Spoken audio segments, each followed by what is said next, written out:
ಹೆದ್ದಾರಿಯಲ್ಲೇ tanker ಒಂದು ಬೆಂಕಿಗೆ ಆಹುತಿಯಾಗಿರುವ ಘಟನೆ ಚಿತ್ರದುರ್ಗದ ರಾಷ್ಟ್ರೀಯ ಹೆದ್ದಾರಿ 4ರ ಕಾತ್ರಾಳ್ ಕೆರೆ ಬಳಿ ನಡೆದಿದೆ.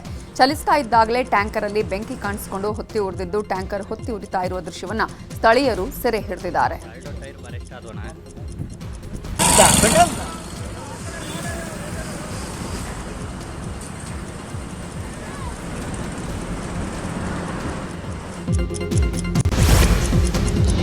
ಹಾವೇರಿಯ ರಾಣೆಬೆನ್ನೂರು ಶಹರ ಪೊಲೀಸರು ಖತರ್ನಾಕ್ ಕಳ್ಳನನ್ನ ಬಂಧಿಸಿದ್ದಾರೆ.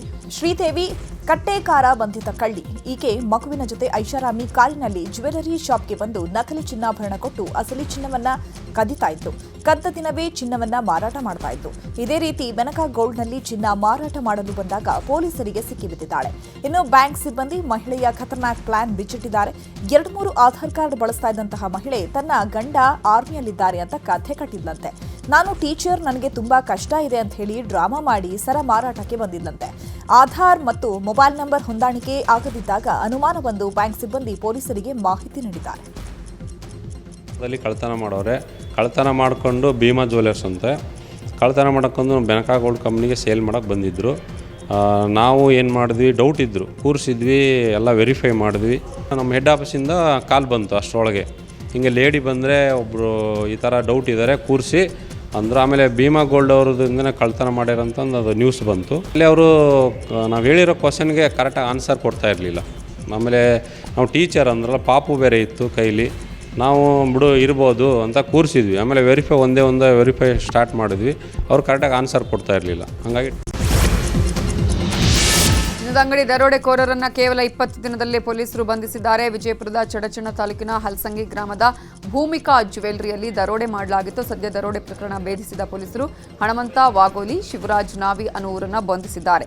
ಬಂಧಿತರಿಂದ 3 ಕಂಟ್ರಿ ಮೇಡ್ ಪಿಸ್ತೂಲ್, 1 ಏರ್ ಗನ್, 205 ಗ್ರಾಂ ಚಿನ್ನ, 1 ಕೆಜಿ ಬೆಳ್ಳಿಯನ್ನ ವಶಕ್ಕೆ ಪಡೆದಿದ್ದಾರೆ.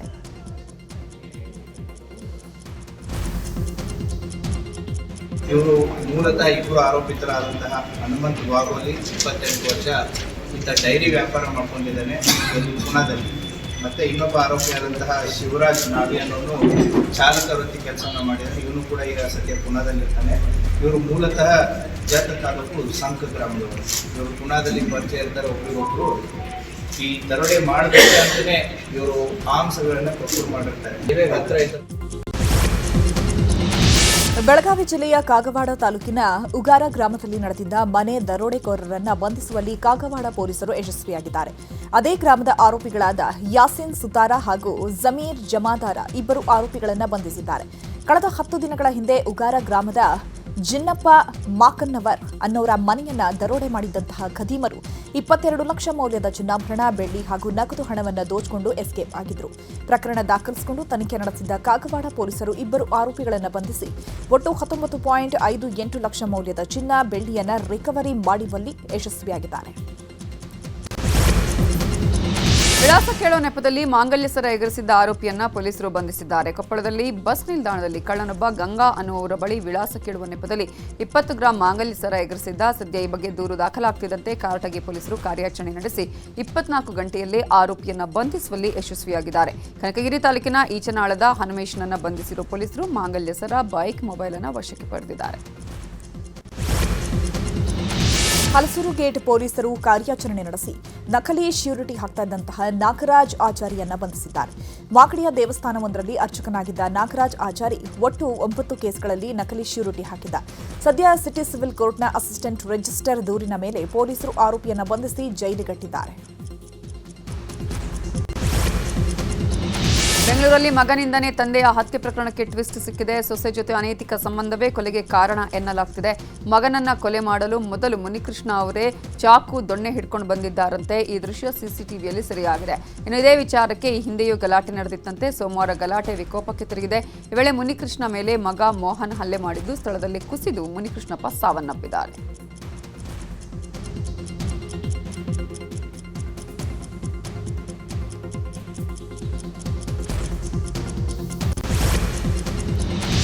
ಚಿಕ್ಕಮಗಳೂರಿನಲ್ಲಿ ಹಿಂದೂ ಮಹಿಳೆ ಮನೆ ಮೇಲೆ ಕಲ್ಲು ತೂರಾಟ ಪ್ರಕರಣಕ್ಕೆ ಸಂಬಂಧಪಟ್ಟಂತೆ ತನಿಖೆ ಚುರುಕುಗೊಂಡಿದೆ. ಪ್ರಕರಣ ಸಂಬಂಧ ಭರತ್, ರಾಮನಹಳ್ಳಿಯ ದಿಲೀಪ್ ಹಾಗೂ ಬೈಕ್ ಮಾಲೀಕ ಹರೀಶ್ ಅವರನ್ನು ಬಂಧಿಸಲಾಗಿದೆ. ಬೈಕ್ನಲ್ಲಿ ಬಂದು ಇವರು ಕಲ್ಲು ತೂರಾಟ ನಡೆಸಿದರು. ಸಿಸಿಟಿವಿಯಲ್ಲಿ ದೃಶ್ಯ ಕ್ಯಾಪ್ಚರ್ ಆಗಿತ್ತು. ಇದೇ ಆಧಾರದಲ್ಲಿ ಆರೋಪಿಗಳನ್ನು ಬಂಧಿಸಲಾಗಿದೆ. ಇನ್ನು ಘಟನೆ ಸಂಬಂಧ ಎಸ್ಪಿ ಜಿತೇಂದ್ರ ಕುಮಾರ್ ದಯಾಬಾ ಪ್ರತಿಕ್ರಿಯೆ ನೀಡಿದ್ದು, ಕಲ್ಲು ತೂರಾಟ ಕೇಸ್ ಸಂಬಂಧ ಇಲ್ಲಿವರೆಗೂ 5 ಎಫ್ಐಆರ್ ದಾಖಲು ಮಾಡಲಾಗಿದೆ. ಯಾರಾದರೂ ಶಾಂತಿ ಕದಡುವ ಕೆಲಸ ಮಾಡಿದರೆ ಕಾನೂನು ರೀತಿ ಕ್ರಮ ಕೈಗೊಳ್ಳುತ್ತೀವಿ. ಸಿಸಿಟಿವಿ ದೃಶ್ಯ ಆಧರಿಸಿ ಯುವಕರನ್ನ ವಶಕ್ಕೆ ಪಡೆಯಲಾಗಿದೆ. ತನಿಖೆಯಿಂದ ಸತ್ಯಾಂಶ ಹೊರಬರಲಿದೆ ಅಂತ ಹೇಳಿದರು. 15ಗೆ ಕೂಡ ಮತ್ತು ಇದು 13ಗೆ ಕೂಡ ಸಸ್ಪಿಷಿಯಸ್ ಹುಡುಗರು ಇದೇ ಲೊಕ್ಯಾಲಿಟಿಯಲ್ಲಿ ಇದೇ ಮನೆ ಪಕ್ಕದಲ್ಲಿ ಮತ್ತೆ ತಿರುಗಾಡಿದಾರಂತ. So we have check the CCTV footage and we have got to know that on 15th there were 3 guys who were roaming around in that vicinity in the night only. Identification ಕೂಡ ಆಗಿದೆ ಅವ್ರದ್ದು. ಮತ್ತು ಸ್ಟಾಕಿಂಗ್ದು ಒಂದು complaint ತಗೊಂಡು FIR register ಆದಮೇಲೆ ಅವ್ರದ್ದು ಈಗ process producing and sending them to JC, that process is going on.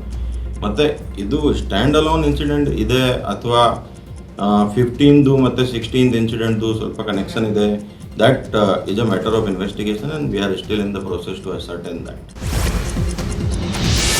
Kolar ಜಿಲ್ಲಾಸ್ಪತ್ರೆಯಲ್ಲಿ ಸಿಟಿ ಸ್ಕ್ಯಾನ್ ಮತ್ತು MRI ಸ್ಕ್ಯಾನ್ ಬಂದ್ ಮಾಡಲಾಗಿದ್ದು, ಕಾಸು ಕೊಟ್ಟರಷ್ಟೇ ಸ್ಕ್ಯಾನಿಂಗ್ ಮಾಡಲಾಗ್ತಿದೆಯಂತೆ. ಸರ್ಕಾರಿ ಉಚಿತ ಸ್ಕ್ಯಾನ್ ಬಂದ್ ಮಾಡಲಾಗಿದ್ದು, ಸಿಟಿ ಸ್ಕ್ಯಾನ್ಗೆ 2181 ರೂಪಾಯಿ, ಹಾಗೆಯೇ MRI ಸ್ಕ್ಯಾನ್ಗೆ 4221 ರೂಪಾಯಿ ನಿಗದಿಪಡಿಸಲಾಗಿದೆ. ನಿನ್ನೆಯಿಂದ ಯಾವುದೇ ಮಾಹಿತಿ ಕೊಡದೆ ಏಕಾಏಕಿ ಸ್ಕ್ಯಾನಿಂಗ್ ಬಂದ್ ಮಾಡಿರುವುದಕ್ಕೆ ತೀವ್ರ ಆಕ್ರೋಶ ವ್ಯಕ್ತವಾಗಿದೆ. ಇನ್ನು ಜಿಲ್ಲಾಸ್ಪತ್ರೆಗೆ ಆಗಮಿಸಿರುವ ರೋಗಿಗಳು ಪರದಾಡಿದ್ದಾರೆ. ಯಾದಗಿರಿ ನಗರದ ತಾಯಿ ಮತ್ತು ಮಕ್ಕಳ ಆಸ್ಪತ್ರೆಯಲ್ಲಿ ಸಂಬಳ ನೀಡದ್ದಕ್ಕೆ ಸಿಟಿ ಸ್ಕ್ಯಾನ್ ಸೇವೆ ಸ್ಥಗಿತ ಮಾಡಲಾಗಿದೆ. ಈ ಹಿನ್ನೆಲೆ ಜನರು ಪರದಾಡಿದ್ದಾರೆ. ಗ್ರಾಮೀಣ ಭಾಗದ ಜನರಿಗೆ ಅನುಕೂಲ ಆಗಲಿ ಅಂತ ಸಿಟಿ ಸ್ಕ್ಯಾನ್ ಸೇವೆ ಒದಗಿಸಲಾಗಿತ್ತು. ಆದರೆ ಅಲ್ಲಿನ ಸಿಬ್ಬಂದಿಗೆ ಸರಿಯಾದ ಸಂಬಳ ನೀಡದ ಹಿನ್ನೆಲೆ ಸಿಟಿ ಸ್ಕ್ಯಾನ್ ದಿಢೀರ್ ಅಂತ ಬಂದ್ ಮಾಡಲಾಗಿದೆ. ಸರ್ಕಾರ ಹಾಗೂ ಸಿಬ್ಬಂದಿ ಹಗ್ಗಜಗ್ಗಾಟಕ್ಕೆ ಇದೀಗ ಜನರು ಹೈರಾಣಾಗಿದ್ದಾರೆ. ಆದಷ್ಟು ಬೇಗ ಸಿಟಿ ಸ್ಕ್ಯಾನ್ ಸೌಲಭ್ಯ ಆರಂಭವಾಗಲಿ ಅಂತ ಸ್ಥಳೀಯರು ಹೇಳ್ತಿದ್ದಾರೆ. ಫ್ರೀ ಸರ್ವಿಸಸ್ ಇಲ್ಲಿ ಏನು ಮುಂಚೆಯಿಂದ free services of CT scan ನಡೀತಾ ಇತ್ತು, ಅದು ಸ್ಟಾಪ್ ಮಾಡಿದ್ದಾರೆ ಅಂತ ಗೊತ್ತಾಗಿತ್ತು. ಸೊ ಅದು ಯಾಕೆ ಅದು ನಾವು ಇದು ಮಾಡೋಕ್ಕೆ ಇದು ನೋಡಿಲ್ಲ. ನೆಕ್ಸ್ಟ್ ಏನಿದೆ, ನಮ್ಮ ಆ್ಯಕ್ಚುಲಿ ಜನರಿಗೆ ತೊಂದರೆ ಆಗಬಾರ್ದಂತ ನಮ್ಮದು ಮೆಡಿಕಲ್ ಕಾಲೇಜಲ್ಲಿ ಆಲ್ರೆಡಿ CT ಸರ್ವಿಸಸ್ ಅಲ್ಲಿದೆ. ಅಲ್ಲಿ ಪೂರ್ ಪೇಷಂಟ್ಸಿಗೆ ಅಲ್ಲಿ ಫ್ರೀಯಾಗಿ ಸರ್ವಿಸಸ್ ಅಲ್ಲೂ ಕೊಡ್ತಿದ್ದೀವಿ. ಸೊ ಆ್ಯಕ್ಚುಲಿ ಟೌನಲ್ಲಿರೋ ಪೇಷಂಟ್ಸಿಗೆ ನಮ್ಮದು ಇದು ತಾಯಿ ಮತ್ತು ಮಕ್ಕಳ ಆಸ್ಪತ್ರೆ, ನಾವು ಗರ್ಭಿಣಿಗೆ CT ಸ್ಕ್ಯಾನ್ ನಾವೆಲ್ಲ ಇಲ್ಲಿ ಅಡ್ವೈಸ್ ಮಾಡೋದಿಲ್ಲ. ಸೊ ನಾರ್ಮಲ್ ಪೇಷಂಟ್ಸು ನಾವು ಅಲ್ಲೇ ಇದ್ದರೆ ಅಲ್ಲೇ ಮೆಡಿಕಲ್ ಕಾಲೇಜಲ್ಲಿ ಇತ್ತ ಚಿತ್ರದುರ್ಗ ಜಿಲ್ಲಾಸ್ಪತ್ರೆಯ MRI ಉಚಿತ ಸ್ಕ್ಯಾನಿಂಗ್ ಸೇವೆ ಸ್ಥಗಿತಗೊಂಡಿದೆ. ಹಣ ನೀಡಿದ್ರಷ್ಟೇ ಸ್ಕ್ಯಾನಿಂಗ್ ಮಾಡಲಾಗ್ತಾ ಇದೆ. ಉಚಿತ MRI ಸೇವೆ ನಂಬಿ ಬಂದಂತಹ ರೋಗಿಗಳು ಪರದಾಡ್ತಿದ್ದಾರೆ. ನಿನ್ನೆಯಿಂದಲೇ ಉಚಿತ ಸ್ಕ್ಯಾನಿಂಗ್ ಸೇವೆ ಸ್ಥಗಿತಗೊಂಡಿದೆ. ಖಾಸಗಿ ಸಂಸ್ಥೆಗೆ ಹಣ ನೀಡದ ಹಿನ್ನೆಲೆ ಸ್ಕ್ಯಾನಿಂಗ್ ಸ್ಥಗಿತ ಮಾಡಲಾಗಿದೆ ಎನ್ನಲಾಗ್ತಾ ಇದೆ. ಶಿವಮೊಗ್ಗ ಹೊರವಲಯದ ಪುರದಾಳು ಬಳಿ ಕಾಡಾನೆ ಓಡಾಟ ಹೆಚ್ಚಾಗಿದೆ. ಪುರದಾಳು ಗ್ರಾಮದ ಸುತ್ತಮುತ್ತ ಕಾಡಾನೆ ಸಂಚಾರ ಇದ್ದು, ಫಸಲಿಗೆ ಬರ್ತಾ ಇದ್ದ ಅಡಿಕೆ ಮರಗಳನ್ನು ನಾಶಪಡಿಸಿದೆ. ಸದ್ಯ ಕಾಡಾನೆ ಓಡಾಟದ ದೃಶ್ಯ ಸ್ಥಳೀಯರ ಮೊಬೈಲ್ನಲ್ಲಿ ಸೆರೆಯಾಗಿದೆ. ದಾಳಿಯಿಂದ ಸುಮಾರು 23ಕ್ಕೂ ಹೆಚ್ಚು ಅಡಿಕೆ ಮರಗಳಿಗೆ ಹಾನಿಯಾಗಿದೆ. ಇನ್ನು ಕಾಡಾನೆ ಓಡಾಟದಿಂದ ಜನ ಭಯಭೀತರಾಗಿದ್ದಾರೆ. ಕಾರ್ಮಿಕನನ್ನ ಬಲಿ ಪಡೆದಿದ್ದ ಕಾಡಾನೆ ಸೆರೆಗೆ ಕಾರ್ಯಾಚರಣೆ ನಡೆಸಲಾಗ್ತಾ ಇದ್ದು, ಚಿಕ್ಕಮಗಳೂರಿನ ಹುಣಸೆಹಳ್ಳಿ ಸಮೀಪದ ಕಾಫಿ ತೋಟದಲ್ಲಿ 3 ದಿನಗಳ ಹಿಂದೆ ಕಾರ್ಮಿಕನನ್ನ ಕಾಡಾನೆ ಬಲಿ ಪಡೆದಿತ್ತು. ಈಗ ಸಕ್ರೆಬೈಲ್ ದುಬಾರೆಯ ಕುಮ್ಕಿ ಆನೆಗಳು ಕಾರ್ಯಾಚರಣೆ ಆರಂಭಿಸಿವೆ. ಜನರ ವಿರೋಧದ ಮಧ್ಯೆಯೂ ಇವತ್ತಿನಿಂದ ಕಬಿನಿ ಸಫಾರಿ ಆರಂಭಿಸಲು ತಯಾರಿ ನಡೆದಿದೆ. ಇನ್ನು ಸಫಾರಿ ವಿರೋಧಿಸಿ ರೈತ ಸಂಘದ ಕಾರ್ಯಕರ್ತರು ಪ್ರತಿಭಟನೆ ಮಾಡುತ್ತಿದ್ದಾರೆ. ಮೈಸೂರಿನ ಅರಣ್ಯ ಭವನಕ್ಕೆ ಮುತ್ತಿಗೆ ಹಾಕಿದ ಕಾರ್ಯಕರ್ತರು ಸರ್ಕಾರದ ವಿರುದ್ಧ ಕಿಡಿಕಾರಿದರು. ಕಾಡಿನ ಬದಲು ಕಾಸನ್ನ ಕಾಪಾಡಿದ ಕಾಡು ಮಂತ್ರಿ ಅಂತ ರೈತರು ಕಿಡಿಕಾರಿದ್ದಾರೆ. ಅಕ್ರಮ ರೆಸಾರ್ಟ್ಸ್ ಮಾಲೀಕರ ಹಣ ತಿಂದು ರೈತರ ಬಲಿ ಕೊಡ್ತೀರಾ? ರೆಸಾರ್ಟ್ಸ್ ಮಾಲೀಕರ ಕಾಸು ತಿಂದು ರೈತರ ಜೊತೆ ಆಟ ಆಡ್ತೀರಾ? ಸಫಾರಿಯಿಂದ ಹಲವು ರೈತರ ಪ್ರಾಣಹಾನಿಯಾಗಿದೆ. ಸಫಾರಿ ನಿಂತ ಬಳಿಕ ರೈತರ ಮೇಲೆ ದಾಳಿ ನಿಂತಿದೆ. ಸಫಾರಿಗೆ ಅವಕಾಶ ಬೇಡ ಅಂತ ರೈತರು ಹೇಳ್ತಿದ್ದಾರೆ. ವಿವಿಧ ಬೇಡಿಕೆಗಳ ಈಡೇರಿಕೆಗೆ ಆಗ್ರಹಿಸಿ ಸಾರಿಗೆ ನೌಕರರು ಬೃಹತ್ ಪ್ರತಿಭಟನೆ ನಡೆಸುತ್ತಿದ್ದಾರೆ. ರಾಜ್ಯಾದ್ಯಂತ ಸಾರಿಗೆ ನೌಕರರ ಪ್ರತಿಭಟನೆಯಿಂದಾಗಿ ಕೆಲವೆಡೆ ಸಾರಿಗೆ ಸೇವೆಯಲ್ಲಿ ವ್ಯತ್ಯಯವಾಗಿದೆ. ಇನ್ನು ಬೆಂಗಳೂರಿನ ಫ್ರೀಡಂ ಪಾರ್ಕ್ನಲ್ಲಿ ನಡೀತಾ ಇರುವ ಪ್ರತಿಭಟನೆಯಲ್ಲಿ ಹಲವು ನೌಕರರು ಭಾಗವಹಿಸಿದ್ದಾರೆ. 38 ತಿಂಗಳ ವೇತನ ಹೆಚ್ಚಳ, ಹಿಂಬಾಕಿಯಲ್ಲಿ 26 ತಿಂಗಳ ಹಿಂಬಾಕಿ ಪಾವತಿಸಲು ಸರ್ಕಾರ ಸಮ್ಮತಿಸಿದೆ. ಆದರೂ ಸಾರಿಗೆ ನೌಕರರು ಪಟ್ಟು ಬಿಡದೆ ಪ್ರತಿಭಟನೆ ಮಾಡ್ತಿದ್ದಾರೆ. ಇದೇ ವಿಚಾರವಾಗಿ ಸಾರಿಗೆ ಮುಖಂಡ ಮಂಜುನಾಥ್ ನ್ಯೂಸ್ 18 ಜೊತೆ ಮಾತಾಡಿದ್ದು, ನಮಗೆ ಮುಷ್ಕರ ಮಾಡೋದು ಅನಿವಾರ್ಯ. ಸರ್ಕಾರ ಹೊರಡಿಸಿರೋ ಆದೇಶ ಪುನರ್ ಪರಿಶೀಲನೆ ಮಾಡಲಿ. ಏಕಪಕ್ಷೀಯವಾಗಿ ಸರ್ಕಾರ ಆದೇಶ ಹೊರಡಿಸಿರೋದು ಸರಿಯಲ್ಲ. ಈ ಹಿಂದೆ ಭರವಸೆ ನೀಡಿ ನಮಗೆ ಅನ್ಯಾಯ ಮಾಡಿದ್ದಾರೆ. ಸಾರಿಗೆ ನೌಕರರನ್ನ ಕರೆದು ಸಿಎಂ ಮಾತನಾಡಲಿ. 2025ರಿಂದ ವೇತನ ಪರಿಷ್ಕರಣೆ ಮಾಡೋದಕ್ಕೆ ಒಪ್ಪಲ್ಲ. 2024ರಿಂದಲೇ ಆಗಬೇಕು ಅಂತ ಹೇಳಿದ್ರು. ನಾವು ಅವರು ಏಕಪಕ್ಷೀಯವಾಗಿ ಮಾಡಿರ್ತಕ್ಕಂಥ ಒಪ್ಪಂದವನ್ನು ಸಾರಿಗೆ ನಿಗಮಗಳ ನೌಕರರು ನಾವು ಒಪ್ಪೋದಿಲ್ಲ. ಬಹಳ ಸ್ಪಷ್ಟವಾಗಿ ನಾವು ಅದನ್ನು ಹೇಳಲಿಕ್ಕೆ ಬಯಸ್ತೀವಿ. ಅವರು 14 ತಿಂಗಳು ಬದಲು ಈಗ 26 ತಿಂಗಳು ಅರಿಯರ್ಸ್ ಕೊಡಲಿಕ್ಕೆ ಹಿಂದಿನ ಅವರು ಅದರಲ್ಲಿ ಆದೇಶದಲ್ಲಿ ಮಾಡಿದ್ದಾರೆ 1271 ಕೋಟಿ ಅಂತೇಳಿ. ಎರಡನೇದು 1/4/25ರಿಂದ ವೇತನ ಪರಿಷ್ಕರಣೆ ಅಂತ ಏನಿದೆ ಅದನ್ನು ನಾವು ಯಾವುದೇ ಸಂದರ್ಭದಲ್ಲಿ ಒಪ್ಪೋದಿಲ್ಲ. ಸಾರಾಸಗಟು 1,15,000 ಜನ ನೌಕರರು ನಾವು ತಿರಸ್ಕರಿಸ್ತೀವಿ. ಅದ್ರ ಜೊತೆಗೆ ಜಂಟಿ ಕ್ರಿಯಾ ಸಮಿತಿ ನಾವು ಬಹಳ ಸ್ಪಷ್ಟವಾಗಿ ಹೇಳಲಿಕ್ಕೆ ಬರ್ತೀವಿ. 2P ಸೆಟ್ಲ್ಮೆಂಟ್ ಅನ್ವಯ ಬಂದಿರತಕ್ಕಂಥ ಪರಂಪರೆಯನ್ನ, ಕಾನೂನಿನ ಉಲ್ಲಂಘನೆಯನ್ನ ನಾವು ಮಾಡಲಿಕ್ಕೆ ಒಪ್ಪೋದಿಲ್ಲ ಅಂತಕ್ಕಂಥ ವಿಚಾರವನ್ನ ಬಹಳ ಸ್ಪಷ್ಟವಾಗಿ ನಾವು ತಿಳಿಸ್ಲಿಕ್ಕೆ ಬಯಸ್ತೀವಿ. ಈಗಲೂ ಕೂಡ ಮಾನ್ಯ ಮುಖ್ಯಮಂತ್ರಿಯವರಿಗೆ ಮತ್ತು ಸಾರಿಗೆ ಸಚಿವರಿಗೆ ನಾವು ವಿನಂತಿ ಮಾಡ್ತೀವಿ, ಆ ಆದೇಶವನ್ನ ಪುನರ್ ಪರಿಶೀಲನೆ ಮಾಡಬೇಕು ಅಂತಕ್ಕಂಥ ಮನವಿಯನ್ನ ಮಾಡ್ತೀವಿ. ಅದಿಲ್ಲದೆ ಇದ್ರೆ ನಮ್ಮ ಹೋರಾಟ ಮುಂದುವರಿಯುತ್ತೆ. ಸಾರಿಗೆ ನೌಕರರ ಪ್ರತಿಭಟನೆ ಬಗ್ಗೆ ಸಚಿವ ರಾಮಲಿಂಗಾರೆಡ್ಡಿ ಪ್ರತಿಕ್ರಿಯಿಸಿದ್ದಾರೆ. ನ್ಯೂಸ್ 18 ಜೊತೆ ಮಾತನಾಡಿದ ಅವರು, ನಾವು ಸಾರಿಗೆ ನೌಕರರಿಗೆ ಯಾವುದೇ ಭರವಸೆ ಕೊಡ್ತಿಲ್ಲ, ನೇರವಾಗಿ ಆದೇಶ ಮಾಡಿದ್ದೇವೆ ಅಂತ ಹೇಳಿದರು. ಇನ್ನು ಸಾರಿಗೆ ನೌಕರರ ಪ್ರತಿಭಟನೆಗೆ ಬಿಜೆಪಿ ಸರ್ಕಾರವೇ ಕಾರಣ ಅಂತ ಕಿಡಿಕಾರಿದರು. 2020ರಲ್ಲಿ ಬಿಜೆಪಿ ಸರ್ಕಾರ ವೇತನ ಪರಿಷ್ಕರಣೆ ಮಾಡಬೇಕಿತ್ತು, ಮಾಡಿಲ್ಲ. 2023ರಲ್ಲಿ 18% ಏರಿಕೆ ಮಾಡ್ತೀವಿ ಅಂತ ಬೊಮ್ಮಾಯಿ ಸರ್ಕಾರ ಪ್ರಾಸ್ಪೆಕ್ಟಿವ್ ಮಾಡಿದ್ರು.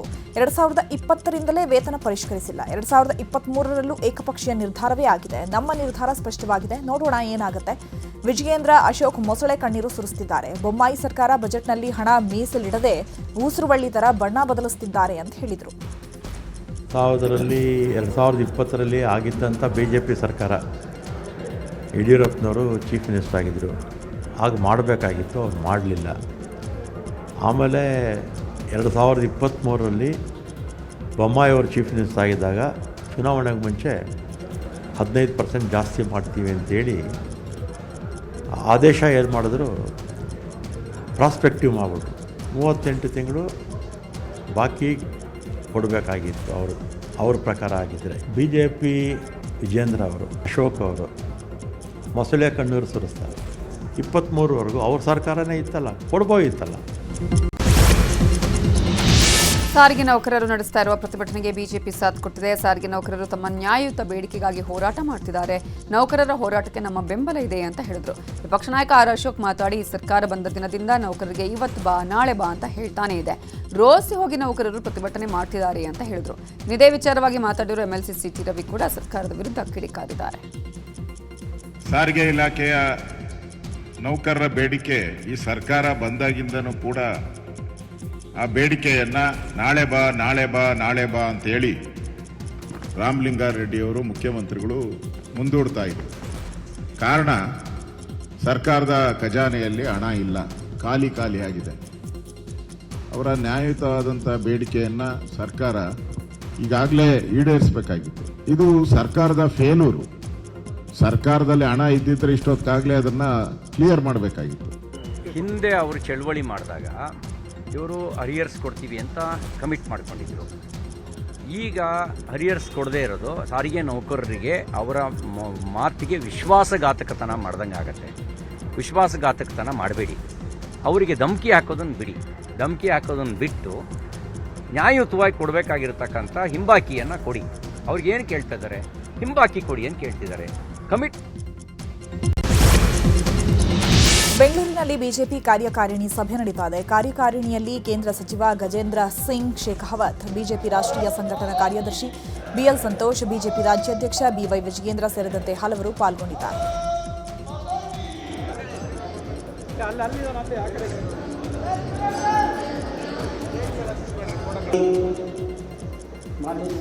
ಇನ್ನು ಕಾರ್ಯಕ್ರಮದಲ್ಲಿ ಮಾತನಾಡಿದ ಬಿಜೆಪಿ ರಾಜ್ಯಾಧ್ಯಕ್ಷ ವಿಜಯೇಂದ್ರ, 3 ರಾಜ್ಯದಲ್ಲಷ್ಟೇ ಕಾಂಗ್ರೆಸ್ ಉಸಿರಾಡ್ತಾ ಇದೆ. ರಾಜ್ಯದಲ್ಲಿ ಕಾಂಗ್ರೆಸ್ ಅಧಿಕಾರಕ್ಕೆ ಬಂದ ಮೇಲೆ ಅಭಿವೃದ್ಧಿ ನಿಂತಿದೆ. ಆಡಳಿತ ಪಕ್ಷದ ಶಾಸಕರೇ ದಂಗೆ ಎದ್ದಿದ್ದಾರೆ. ಕಾಂಗ್ರೆಸ್ ಸರ್ಕಾರ ಬಂದ ಮೇಲೆ ಹಿಂದೂ ಕಾರ್ಯಕರ್ತರ ಹತ್ಯೆಯಾಗ್ತಿದೆ. ರಾಜ್ಯದಲ್ಲಿ ಆಡಳಿತ ವ್ಯವಸ್ಥೆ ಸೋತಿದೆ ಅಂತ ಆರೋಪಿಸಿದರು. ಗಜೇಂದ್ರ ಸಿಂಗ್ ಶೇಖಾವತ್ ಕಾಂಗ್ರೆಸ್ ಪಕ್ಷ ದಿಕ್ಕಾಪಾಲಾಗಿ ಹೋಗಿರುವಂತದ್ದು. ಅವರು ಕೇವಲ ಕಾಂಗ್ರೆಸ್ ಹೊತ್ತು ಉಸಿರಾಡ್ತಾ ಇರ್ತಕ್ಕಂಥದ್ದು ತೆಲಂಗಾಣ, ಹಿಮಾಚಲ ಪ್ರದೇಶ ಮತ್ತು ಕರ್ನಾಟಕದಲ್ಲಿ ಮಾತ್ರ, ಈ 3 ರಾಜ್ಯಗಳಲ್ಲಿ ಮಾತ್ರ ಇವತ್ತು ಕಾಂಗ್ರೆಸ್ ಉಸಿರಾಡ್ತಾ ಇರ್ತಕ್ಕಂಥದ್ದು. ಆದರೆ 3 ರಾಜ್ಯಗಳ ಪರಿಸ್ಥಿತಿಗಳ ಬಗ್ಗೆ ನಿಮಗೆಲ್ಲ ಗೊತ್ತಿದೆ. ಈ ಸರ್ಕಾರದ ವಿರುದ್ಧ ದಂಗೆ ಹೇಳ್ತಕ್ಕಂಥ ಪರಿಸ್ಥಿತಿಯು ಕೂಡ ಇವತ್ತು ರಾಜ್ಯದಲ್ಲಿ ಆಗಿರುವಂಥದ್ದು. ಬಹುಶಃ ಇದರ ಪರಿಣಾಮವಾಗಿಯೇ ಮಾನ್ಯ ಮುಖ್ಯಮಂತ್ರಿಗಳು ಇವತ್ತು ಶಾಸಕರು ತಮ್ಮ ಕ್ಷೇತ್ರಕ್ಕೆ ಅಭಿವೃದ್ಧಿಗೆ ಅನುದಾನ ಕೊಡಿ ಅಂತ ಹೇಳಿದ್ರೆ ಅನುದಾನ ಕೊಡೋಕ್ಕಾಗಲಿಲ್ಲ. ಇವತ್ತು ಕೇಂದ್ರ ಸಚಿವ ಗಜೇಂದ್ರ ಸಿಂಗ್ ಶೇಖಾವತ್ ಮಾತನಾಡಿ, ಕರ್ನಾಟಕದಲ್ಲಿ ಇವತ್ತು ಇರುವಂತಹ ಪರಿಸ್ಥಿತಿ ಬಗ್ಗೆ ಗಂಭೀರ ಅವಲೋಕನ ಮಾಡಬೇಕಿದೆ. ಕರ್ನಾಟಕ ಬಿಜೆಪಿಯ ಭೀಷ್ಮ, ಬಿಎಸ್ವೈ ಬಿಜೆಪಿಗಾಗಿ ದುಡಿದಿದ್ದಾರೆ. ಇನ್ನು ಈಗಿರುವ ಭ್ರಷ್ಟ ಸರ್ಕಾರವನ್ನ ಕಿತ್ತೊಗೆಯಲು ನಾವು ಕೆಲಸ ಮಾಡಬೇಕಿದೆ ಅಂತ ಹೇಳಿದರು. ಇನ್ನು ರಾಧಾ ಮೋಹನ್ ದಾಸ್ ಅಗರ್ವಾಲ್ ಕೂಡ ಮಾತನಾಡಿ ಸರ್ಕಾರದ ವಿರುದ್ಧ ಕಿಡಿಕಾರಿದರು. भारतीय जनता पार्टी के भीष्म पितामह, कर्नाटक में भारतीय जनता पार्टी का सम्मान और सत्ता दोनों को स्थापित करने वाले, राजनीतिक क्षेत्र में अपने 5 दशक की सतत यात्रा पूरी करने वाले आदरणीय श्री BS येदियुरप्पा जी, आज की यह बैठक केवल संगठन की बैठक नहीं है. आज की यह बैठक संघर्ष के रास्ते पर चलते हुए संकल्प लेकर के इस अहंकारी निरंकुश सत्ता को, इस भ्रष्टाचार सरकार को उखाड़ फेंकेंगे, उसका संकल्प करने की बैठक. आने वाला समय आपका है. आप जनता के बीच में बहुत मजबूत हो चुके हैं. आपकी संगठनात्मक पकड़ बहुत अच्छी हो चुकी है. जमीनों पर संघर्ष करके आपने अपनी ताकत दिखाई है और अब संगठन के स्तर पर संघर्ष करने का समय आ रहा है. हम बहुत शीघ्र प्रशिक्षण अभियान इस कर्नाटक का भी शुरू करने जा रहे हैं. संगठन से लेकर के संघर्ष तक हम मिलकर आगे बढ़ेंगे और बहुत ऐतिहासिक. ರಾಜಕೀಯ ಜೀವನದಲ್ಲಿ 50 ವರ್ಷ ಪೂರೈಸಿದ ಹಿನ್ನೆಲೆ ರಾಜ್ಯ ಕಾರ್ಯಕಾರಿಣಿಯಲ್ಲಿ ಬಿಎಸ್ವೈಗೆ ಅಭಿನಂದನೆ ಸಲ್ಲಿಸಲಾಯಿತು. ಗಜೇಂದ್ರ ಸಿಂಗ್ ಶೇಖಾವತ್, ಪ್ರಹ್ಲಾದ್ ಜೋಶಿ, ರಾಧಾ ಮೋಹನ್ ದಾಸ್ ಅಗರ್ವಾಲ್ ಹಾಗೂ ನಾಯಕರು ಅಭಿನಂದನೆ ಸಲ್ಲಿಸಿದರು. ಇದೇ ವೇಳೆ ಪ್ರಹ್ಲಾದ್ ಜೋಶಿ ಹಾಗೂ ಡಿವಿ ಸದಾನಂದಗೌಡ ಬಿಎಸ್ವೈ ಕಾಲು ಮುಟ್ಟಿ ನಮಸ್ಕರಿಸಿದರು. ಅಭಿನಂದನೆ ಸ್ವೀಕರಿಸಿ ಮಾತಾಡಿದ ಬಿಎಸ್ವೈ ತಮ್ಮ ಸುದೀರ್ಘ ರಾಜಕೀಯ ಜೀವನವನ್ನು ನೆನೆದು ಗದ್ಗದಿತರಾದರು. 1987ರಲ್ಲಿ ಸೈಕಲ್ ಜಾಥಾ ಮುಖಾಂತರ ಶಿಕಾರಿಪುರ ತಾಲೂಕಿನಾದ್ಯಂತ ಓಡಾಟ ಮಾಡಿದು. ಈ ಸಮಯದಲ್ಲಿ ದಿವಂಗತ ಅನಂತಕುಮಾರ್ ಅವರನ್ನು ನೆನಪು ಮಾಡಿಕೊಳ್ಬೇಕು. ಬಹುಶಃ ಅವರು ಆ ಸಮಯದಲ್ಲಿ ಹಗಲು ರಾತ್ರಿನ ಜೊತೆಗಿದ್ದು ರಾಜ್ಯದ ಉದ್ದಗಲಕ್ಕೆ ಪ್ರವಾಸ ಮಾಡಿ ಒಂದು ರಾಜ್ಯದಲ್ಲಿ ಬದಲಾವಣೆ ತರಕ್ಕೆ ಏನಾದರೂ ಮೂಲ ಕಾರಣಕರ್ತರಿದ್ರೆ ಅನಂತಕುಮಾರ್ ಅವರು ಅಂತ ಹೇಳಿ ನೆನಪು ಮಾಡ್ಕೊಳ್ಳಕ್ಕೆ ಇಷ್ಟಪಡ್ತೇನೆ. ಬಂಧುಗಳೇ, ಶಿಡ್ಲಘಟ್ಟದಲ್ಲಿ ಜೆಡಿಎಸ್ ಮತ್ತು ಕಾಂಗ್ರೆಸ್ ಬೆಂಬಲಿಗರ ಮಧ್ಯೆ ಗಲಾಟೆ ನಡೆದಿದೆ. ಪೊರಕೆ ದೊಣ್ಣೆಗಳಿಂದ ಶಾಸಕ ರವಿಕುಮಾರ್ ಹಾಗೂ ಕಾಂಗ್ರೆಸ್ ನಾಯಕ ಪುಟ್ಟು ಆಂಜಿನಪ್ಪ ಬೆಂಬಲಿಗರು ಹೊಡೆದಾಡಿಕೊಂಡಿದ್ದಾರೆ. ಗಂಜಿಗುಂಟೆ ಗ್ರಾಮದಲ್ಲಿ ವಸಂತ್ ಕುಮಾರ್ ಅನ್ನೋರ ಮೇಲೆ ಜೆಡಿಎಸ್ ಬೆಂಬಲಿಗರು ಹಲ್ಲೆ ಮಾಡಿದ್ದಾರೆ ಅನ್ನೋ ಆರೋಪದ ಹಿನ್ನೆಲೆ ಗಲಾಟೆ ನಡೆದಿದೆ. ಸಮುದಾಯ ಭವನದ ವಿಚಾರದಲ್ಲಿ ಗಲಾಟೆ ನಡೆದಿತ್ತು ಎನ್ನಲಾಗಿದೆ. ಗಾಯಾಳು ವಸಂತ್ಗೆ ಚಿಂತಾಮಣಿ ಆಸ್ಪತ್ರೆಯಲ್ಲಿ ಚಿಕಿತ್ಸೆ ನೀಡಲಾಗ್ತಾ ಇದೆ.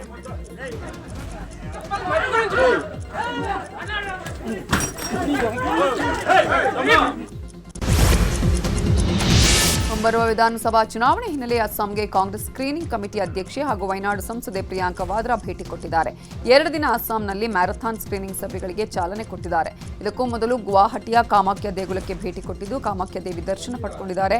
ಇನ್ನು ಕರ್ನಾಟಕ ಡಿಸಿಎಂ ಡಿಕೆ ಶಿವಕುಮಾರ್ ಕೂಡ ಅಸ್ಸಾಂಗೆ ಹೋಗಿದ್ದು ಪ್ರಿಯಾಂಕಾ ವಾದ್ರಾ ಜೊತೆ ಕಾಮಾಖ್ಯ ದೇಗುಲಕ್ಕೆ ಭೇಟಿ ಕೊಟ್ಟು ದೇವಿಯ ದರ್ಶನ ಪಡೆದುಕೊಂಡಿದ್ದಾರೆ.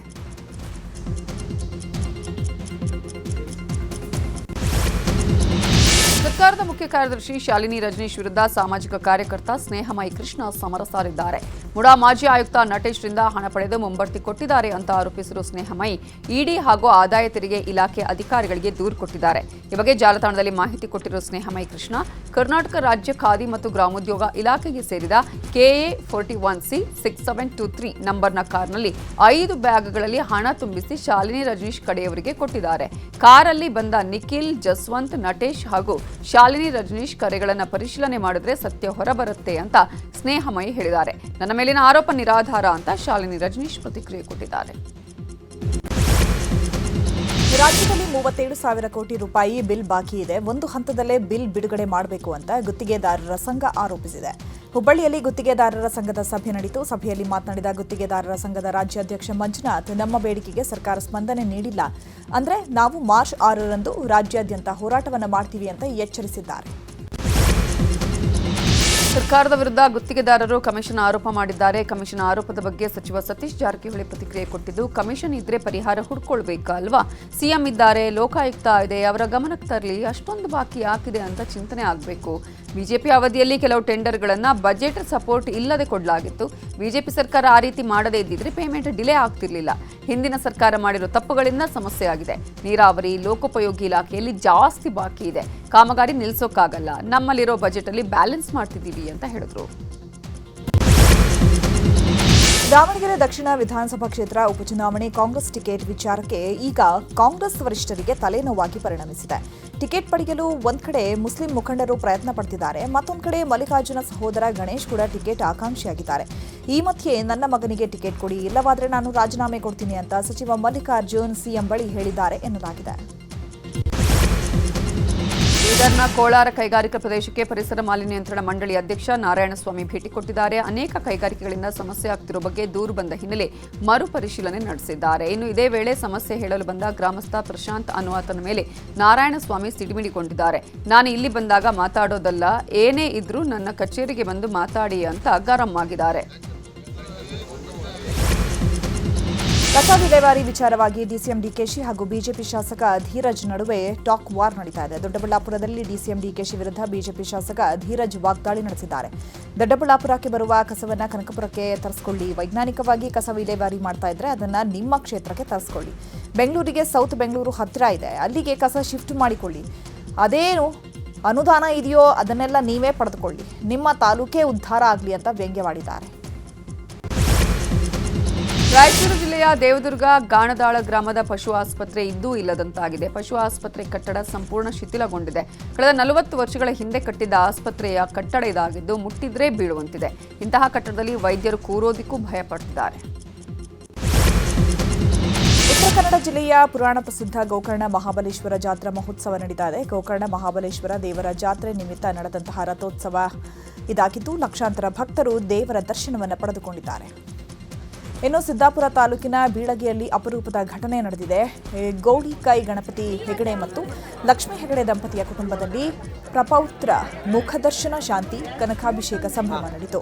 ಇನ್ನು ಈ ಸಂಭ್ರಮದಲ್ಲಿ ಸಂಸದ ವಿಶ್ವೇಶ್ವರ ಹೆಗಡೆ ಕಾಗೇರಿ ಕೂಡ ಭಾಗಿಯಾಗಿ ಗೌಡಿಕೈ ಗಣಪತಿ ಹೆಗಡೆ 100 ವಸಂತ ಪೂರೈಸಲಿ ಅಂತ ಆಶಿಸಿದರು. ಕರ್ನಾಟಕ ತಂಡ ಉತ್ತರಾಖಂಡ್ ವಿರುದ್ಧ ರಣಜಿ ಟ್ರೋಫಿ ಸೆಮಿಫೈನಲ್ನಲ್ಲಿ ಸಂಪೂರ್ಣ ಆಧಿಪತ್ಯ ಸಾಧಿಸಿದೆ. ಈ ಮೂಲಕ ಫೈನಲ್ ಟಿಕೆಟ್ ಪಕ್ಕಾ ಮಾಡಿಕೊಂಡಿದೆ. ಮೊದಲ ಇನ್ನಿಂಗ್ಸ್ನಲ್ಲಿ ಕರ್ನಾಟಕದ 736 ರನ್ಗೆ ಪ್ರತಿಯಾಗಿ ಉತ್ತರಾಖಂಡ ಬುಧವಾರ 233ಕ್ಕೆ ಆಲ್ಔಟ್ ಆಯಿತು. ಎರಡನೇ ಇನ್ನಿಂಗ್ಸ್ನಲ್ಲಿ 323 ರನ್ ಗಳಿಸಿದ ಕರ್ನಾಟಕ ಉತ್ತರಾಖಂಡ್ ಟೀಮ್ಗೆ ರನ್ಗಳ ಬೃಹತ್ ಟಾರ್ಗೆಟ್ ಕೊಟ್ಟಿದೆ. ಸದ್ಯ 5 ವಿಕೆಟ್ ಕಳ್ಕೊಂಡಿರೋ ಉತ್ತರಾಖಂಡ್ ಈಗಾಗಲೇ ಪೆವಿಲಿಯನ್ನಲ್ಲಿದೆ. ನವದೆಹಲಿಯ ಭಾರತ್ ಮಂಟಪದಲ್ಲಿ ಎಐ ಇಂಪ್ಯಾಕ್ಟ್ ಶೃಂಗಸಭೆಯಲ್ಲಿ Reliance industries limited chairman Mukesh Ambani ಅವರು ಮಾತನಾಡಿದ್ದಾರೆ. ಎಐ ಕೇವಲ ತಂತ್ರಜ್ಞಾನವಲ್ಲ, ಎಐ ಪ್ರತಿಯೊಂದು ವ್ಯವಸ್ಥೆಯು ವೇಗವಾಗಿ ಉತ್ತಮವಾಗಿ ಕಾರ್ಯನಿರ್ವಹಿಸುವ ಶಕ್ತಿ ಮಂತ್ರವಾಗಿದೆ. ನಾನು ಎಐ ಅನ್ನ ಅಕ್ಷಯ ಪಾತ್ರೆಯಂತೆ ನೋಡ್ತೇನೆ. ಎಐನಲ್ಲಿ ಜಿಯೋ ಬಹುದೊಡ್ಡ ಪಾತ್ರ ವಹಿಸಲಿದ್ದು ಎಐ ಜೊತೆ ಜಿಯೋ ಹೊಸ ಯುಗ ಸಂಪರ್ಕಿಸಲಿದೆ. ಜಿಯೋ ಸಂಸ್ಥೆ ಎಐ ದರವನ್ನು ಡಾಟಾ ದರಕ್ಕೆ ತಗ್ಗಿಸಲಿದೆ. ಜಿಯೋ ಮೂಲಕ ವಿಶ್ವದಲ್ಲಿ ಭಾರತ ಪ್ರಮುಖ ಪಾತ್ರ ವಹಿಸಲಿದೆ. ಎಐನಲ್ಲಿ ಜಿಯೋ ಬಹುದೊಡ್ಡ ಪಾತ್ರ ವಹಿಸಿದೆ. ಭಾರತದ ಎಐ ಪ್ರಗತಿಗೆ ಯಾವ ದೇಶವೂ ಸಾಟಿ ಆಗಲ್ಲ ಅಂತ ಮುಖೇಶ್ ಅಂಬಾನಿ ಹೇಳಿದ್ದಾರೆ. Modi ji's vision of AI-powered Viksit Bharat is also a template for a Viksit Global South.